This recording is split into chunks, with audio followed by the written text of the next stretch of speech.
Hola, ¿qué tal? Muy buenas noches a todas y todos que están en sus casas o donde nos estén observando, en sus teléfonos, en sus oídos también, porque recuerde, estamos también por CNN Chile Radio. Damos inicio a esta edición de CNN Prime de día sábado. Esperamos saber que usted haya tenido un gran fin de semana, un gran inicio de fin de semana y nosotros, por supuesto, entregándoles todas y cada una de las informaciones que han marcado estas primeras horas de este fin de semana.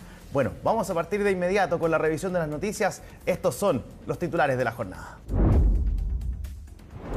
José Antonio Kast se mantiene a la cabeza de la carrera presidencial según la última encuesta Panel Ciudadano UDD. Eso sí, tanto Jara como Matei se mostraron confiadas en pasar a segunda vuelta y ganar la elección. El presidente de Ucrania lanzó una advertencia, esto en la víspera de la cumbre que reunirá a Donald Trump con Vladimir Putin. Volodymyr Zelensky señaló que no pueden tomarse decisiones sin Ucrania y que no entregarán sus tierras a los ocupantes. Y en el deporte, Universidad de Chile no le pierde pisada a Coquimbo Unido. Los azules derrotaron a Unión Española en Nacional y quedaron a solo 3 puntos de los Piratas, que mañana tienen un duro encuentro frente a Cobresal en El Salvador. Bien, vamos a comenzar esta edición de CNN Prime con la política nacional, pues la política contingente y las encuestas, donde José Antonio Kast continúa liderando la carrera presidencial con un 28% de las preferencias. Esto según la última encuesta Panel Ciudadano de la Universidad del Desarrollo, que se dio a conocer en la jornada del día de hoy. Bueno, el candidato del Partido Republicano mantiene así el primer lugar por segunda semana consecutiva. En segunda ubicación está la candidata del oficialismo, Janet Jara, con un 26%, mientras que Evelyn Matei, carta de Chile Vamos y Amarillos, bueno, se mantiene tercera con 15%, lejos de sus dos competidores anteriores. Bueno, en un eventual balotaje, Kast derrotaría a Janet Jara por un 50% versus un 32%, mientras que Matei también superaría a la candidata oficialista por 44 a 32 puntos. En lo que respecta a las campañas, la candidata comunista hoy estuvo en la comuna de San Bernardo, donde recibió el apoyo de la senadora independiente Fabiola Campillay. Matei, por su parte, se reunió con dirigentes de Evópoli, quienes le entregaron un documento elaborado por los equipos programáticos de la colectividad. Cuando me va bien, me va mal o me va al menos, al medio, yo siempre saco la misma conclusión. Esto se hace con trabajo, con disciplina, con esfuerzo y con alegría. Y así va a ser hasta el final. Solo quiero decir una cosa, para las primarias nunca se me dio por ganadora, y aquí estamos. Mire, el programa está en construcción y lo importante es que el 18 de agosto va a haber un programa que una a todo el sector. Seguramente hay cosas en las que vamos a estar más de acuerdo, otras en las que no vamos a tener tanto acuerdo, pero es producto de la diversidad de una coalición amplia que se está formando en nuestro país, política y social, para construir una mayoría. Y para eso, por cierto, nos vamos a concentrar en lo que nos une y no en lo que nos desune. Yo no tengo duda de que vamos a pasar a la segunda vuelta. No tengo ni una duda. Y no tengo duda tampoco que vamos a ganar en segunda vuelta. Porque los chilenos finalmente van a entender que la única forma en que se solucionan los problemas de Chile es sentándose a conversar. Nunca avanzó tanto nuestro país como durante aquellos aporreados 30 años, donde la mayor parte del tiempo a mí me tocó ser opositora al gobierno, pero donde primaba siempre la responsabilidad hacia nuestro país y hacia las chilenas y los chilenos. Vamos a dejar atrás la política, vamos a hablar de algunos temas policiales que han marcado estas primeras horas de fin de semana. Y bueno, vamos a hablar de un hecho que, por cierto, genera preocupación. Se detuvo a un presunto involucrado, a un presunto autor, pese a que está él confeso, este sujeto, de haber realizado amenazas de muerte en contra del alcalde de San Bernardo, Christopher White. Se trata de un ciudadano de nacionalidad chilena de 56 años con antecedentes policiales por lesiones graves.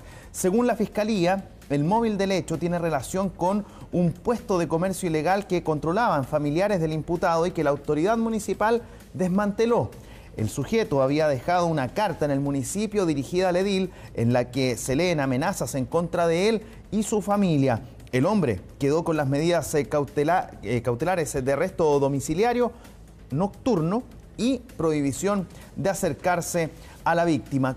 Logramos posicionar al imputado en el lugar donde se dejó esta carta, haciendo revisión también de videos, cámaras, lo cual nos permitió hacer un seguimiento de la ruta de este individuo, logrando obtener las características y también el vehículo que se movilizaba. Confrontado con los medios de prueba ya existentes, entre ellos la ropa que vestía en el momento del ilícito, de voluntad propia confesó que había realizado esta acción. Esto es una señal clara, no nos van a intimidar, de que generar el daño que ha tratado de crear este delincuente cobarde no es impune. Lo siguiente que le vamos a mostrar es un nuevo turbazo, pero esta vez no fue en una casa, no fue en un domicilio, sino más bien en un local comercial y al interior de un supermercado, ya con las puertas abiertas. Con lo que ustedes están viendo en imágenes es impactante, sobre todo las maniobras que realizaron algunos de ellos, lanzándose incluso contra las vitrinas. Y como les señalaba, fueron 5 sujetos armados que ingresaron en el local intimidando a las vendedoras y sustrayendo diversas joyas avaluadas aproximadamente en unos 20 millones de pesos. Tras este ilícito, los delincuentes se dieron a la fuga en un auto después de haber bajado hasta el subterráneo y ahí entonces abordan este vehículo y habrían abandonado el lugar con dirección aparentemente hacia el sector de La Farfana, también en la comuna de Maipú, como les habíamos señalado. La Policía de Investigaciones se encuentra realizando las diligencias para dar con el paradero de los responsables, mientras que las víctimas ya fueron derivadas a la unidad de atención a víctimas del Ministerio Público. Afortunadamente, no hubo personas lesionadas. Un insólito escape se registró esta madrugada en la comuna de San Miguel. Delincuentes lograron darse a la fuga pese a estar rodeados por inspectores municipales y carabineros. El hecho ocurrió en Primera Avenida con Tercera Transversal, luego que vecinos alertaran de un violento intento de robo en ese lugar. Guardias municipales acudieron al lugar junto a carabineros, momentos en que se produjo la huida de los sujetos impactando a los funcionarios. Pese al operativo desplegado, los responsables no han sido detenidos y continúan prófugos. Que esto no es un caso solamente de un robo en particular, sino que ya hay más involucrados. Como decía, patente adulterada y vehículo encargado por robo. Por lo tanto, ya hay mayores antecedentes y se contacta a Carabineros de forma inmediata para el apoyo en este procedimiento, porque evidentemente era de mayor gravedad, no solamente un robo por sorpresa o algo, o un incidente menor que puede ser con menor dificultad manejado por los patrullas. De lo que vamos a hablar a continuación, sin lugar a dudas, le va a interesar a muchos y por supuesto a quien les habla también. ¿Quieres saber cuál es el origen de las papas fritas? Bueno, muchos dicen que este sería proveniente de Europa. Sorprendentemente, un estudio de la Municipalidad de Nacimiento señala que la primera papa frita que se hizo fue hecha en Chile. Todo lo contrario a lo que se señala en la historia. ¿Cuándo se hizo? En 1629, sí, la papa frita en Chile. Bueno, quien tiene todos los detalles de estudio que se hizo en nuestro país para comprobar esta teoría, bueno, es Consuelo Saavedra y este es su informe. ¿Tú sabes cuál es el origen de las papas fritas? Ay, no tengo idea. No tengo la menor idea. No, ni idea. No, ¿cuál es? Hasta el 2020 la respuesta seguía siendo un debate entre Bélgica y Francia, pero un reciente hallazgo en Chile pone en cuestionamiento su supuesto origen europeo. En la comuna de Nacimiento, región del Biobío, una investigación impulsada por la municipalidad sugiere que las primeras papas fritas podrían haberse preparado ahí en el año 1629. En su visita a la comuna de Nacimiento, el ministro de Agricultura, Esteban Valenzuela, anunció el respaldo de la cartera a la propuesta de declarar el 29 de noviembre como el Día Nacional de la Papa Frita. En base a la investigación del libro Cautiverio Feliz, escrito en 1673 por el soldado español Francisco Núñez de Pineda y Bascuñán, las memorias relatan que, tras ser capturado y posteriormente liberado por mapuches, participó de un banquete en el fuerte de Nacimiento el 29 de noviembre de 1629, donde se le ofrecieron papas fritas.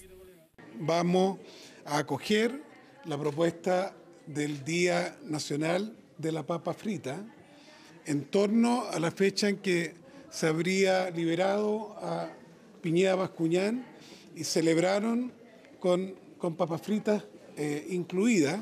Estamos muy felices como nacimentanos que Nacimiento lo que busca es que la UNESCO nos pueda reconocer como la cuna de la papa frita. Están todas las investigaciones a través de la Universidad de la USACH que esto indica y no hay refutación. El mensaje aquí para los amigos belgas y franceses que vengan a darse una vueltecita acá a Nacimiento. La investigación impulsada por la Municipalidad de Nacimiento junto a la Universidad de Chile se basa en una cita de la página 933 del libro, donde se menciona a las papas fritas. Este contexto histórico es clave, ya que Núñez de Pineda fue capturado durante la batalla de las Cangrejeras y pasó meses en cautiverio. Su liberación se concretó mediante un intercambio de prisioneros en el fuerte de Nacimiento, donde se celebró el encuentro con una comida preparada por manos indígenas. Hasta donde se sabe, los pueblos indígenas americanos, especialmente en el sur de América, no conocían la fritura. Y de hecho, esto viene fundamentalmente del mundo español, que a su vez los españoles lo aprendieron principalmente de la cultura árabe. Es la que se encarga de alguna manera de generar este sincretismo culinario en la península ibérica, y eventualmente tenemos otro sincretismo más, que es el que ocurre cuando se mezcla la cultura hispanoeuropea, ¿no es cierto?, de cocina con la indígena.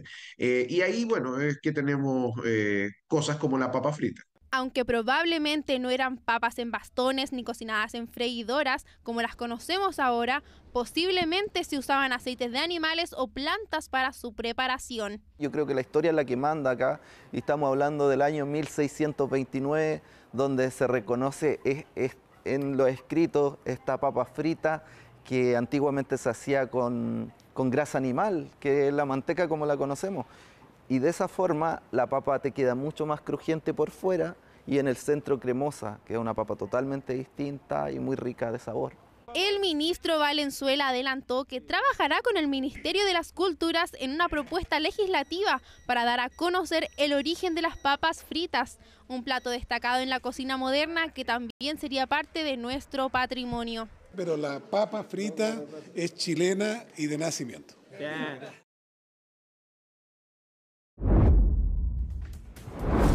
Interesante, ¿no? ¿Se lo pensaba usted que la papa frita era chilena? Bueno, ahí está, pues. Hay historia para todo. Vamos a ir a una pausa y a la vuelta vamos a seguir comentando algunas informaciones. Ojo, venimos de vuelta con las noticias internacionales en esta edición de CNN Prime.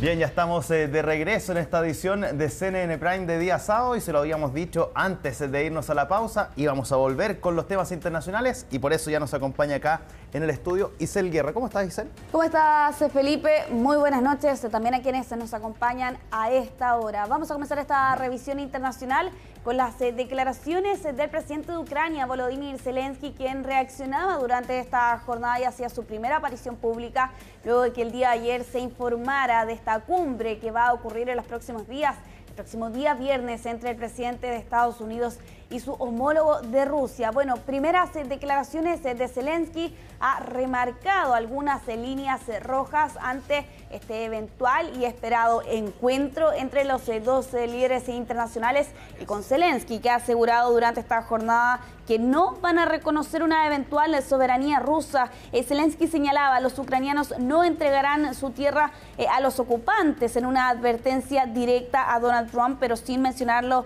directamente. Y esto es porque el día de ayer Trump deslizaba que aquí Ucrania va a tener que ceder territorios para poder cerrar un acuerdo de paz.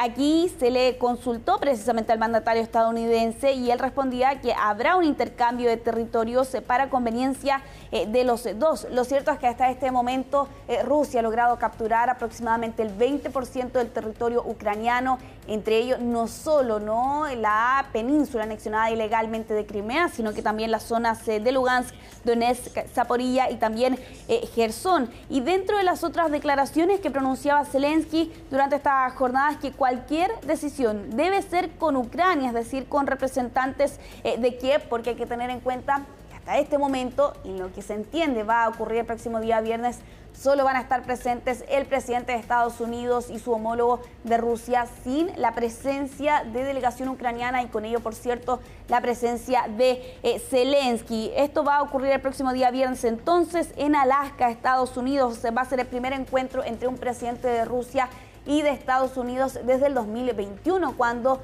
precisamente se reunieron Putin y el entonces presidente Joe Biden, pero además marca también el regreso de Putin a Estados Unidos. La última vez que estuvo en ese país fue precisamente el 2015 para ser parte de la Asamblea General de las Naciones Unidas. Es un anuncio el de ayer que por lo demás ocurre cuando ya estaba por expirar este plazo que había aplicado Trump de 10-12 días para poder ver notables esfuerzos para poder conseguir un acuerdo que permita un cese a las hostilidades y claro, coincide también con esa fecha que había impuesto Trump en el cronograma y en la agenda.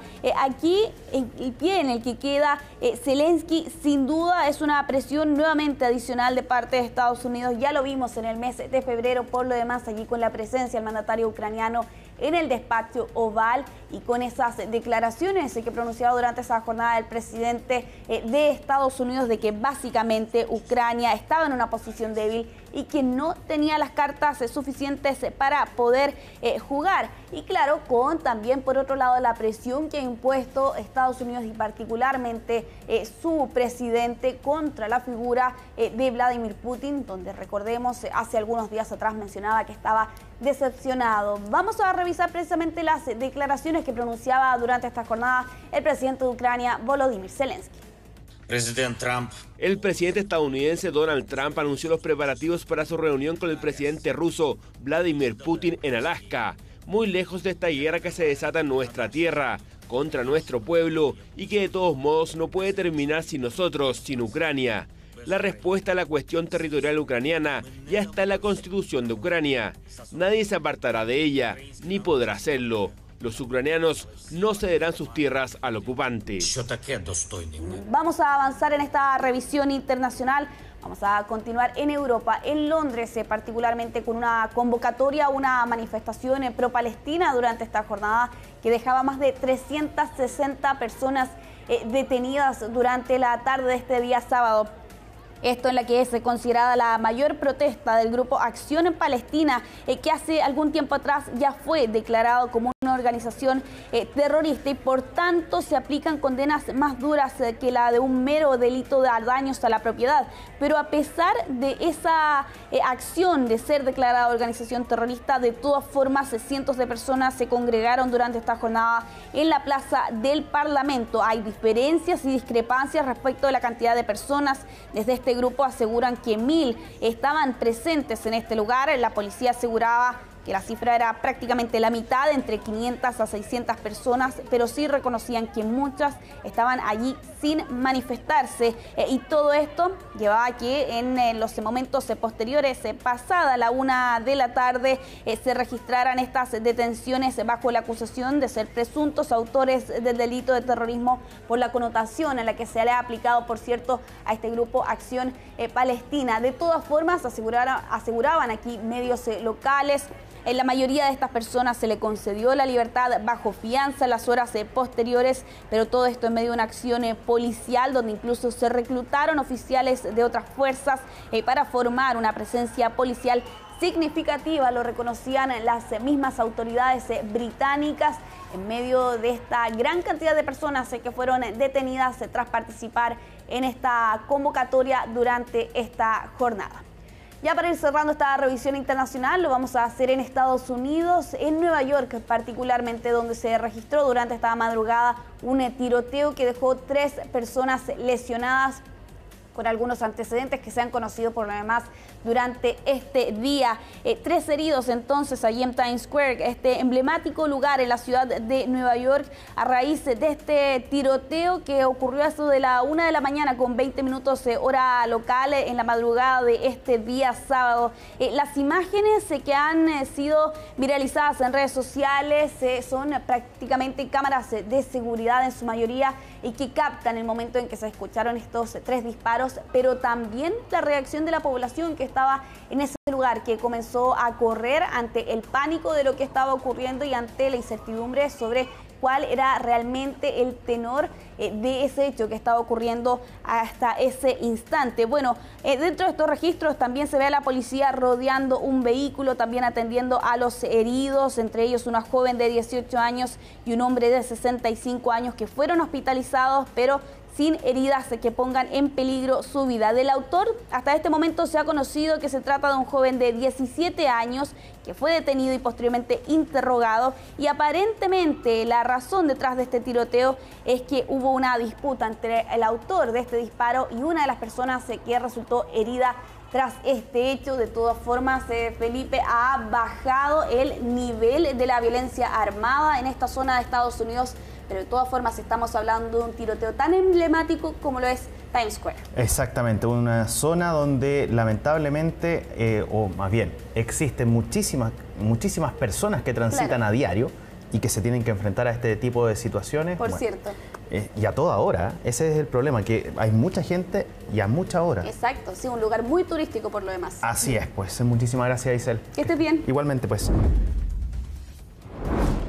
Y nosotros vamos a seguir ahora con otras informaciones. Vamos a volver a nuestro país, pero para hablar de deportes y con una Universidad de Chile que está, al parecer, imparable, porque volvió a sonreír en un encuentro que comenzó disputado. Los azules terminaron ganando 4-1. Con esto quedan, como les señalaba, a 3 puntos del líder Coquimbo Unido, que mañana, este domingo, tiene un duro encuentro en la altura del Salvador frente a Cobresal. Los goles del cuadro azul, fueron por cuenta de Javier Altamirano, Lucas Di Llorio, Lucas Asadi y Rodrigo Contreras, mientras que en el conjunto hispano, ahí sí, el gol lo convirtió Pablo Aranguis de penal. Por otro lado, el conjunto que les señalaba, dirigido por Miguel Ramírez, sigue muy complicado en la tabla de posiciones, ubicándose en la penúltima posición en los puestos de descenso. El equipo dirigido por Gustavo Álvarez, por su parte, se prepara para enfrentar este miércoles a Independiente de Avellaneda en el partido de ida por los octavos de final de la Copa Sudamericana. Y esta es una noticia que nos alegra porque, claro, cuando hay deporte de diferentes disciplinas, por supuesto que eso nos alegra, pues. Y si hay, además, presencia de el Team Chile, con mayor razón.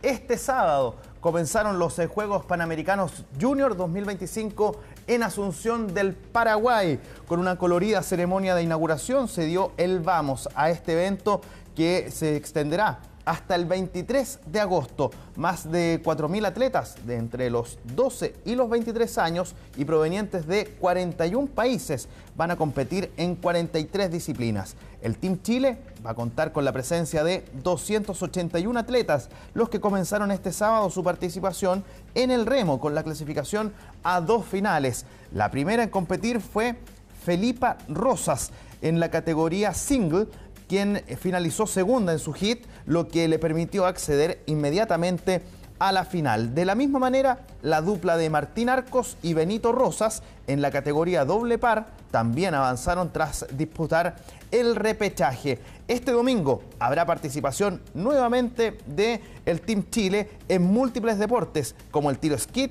la natación, el tiro con arco, el ciclismo, voleibol y balonmano, entre otras disciplinas.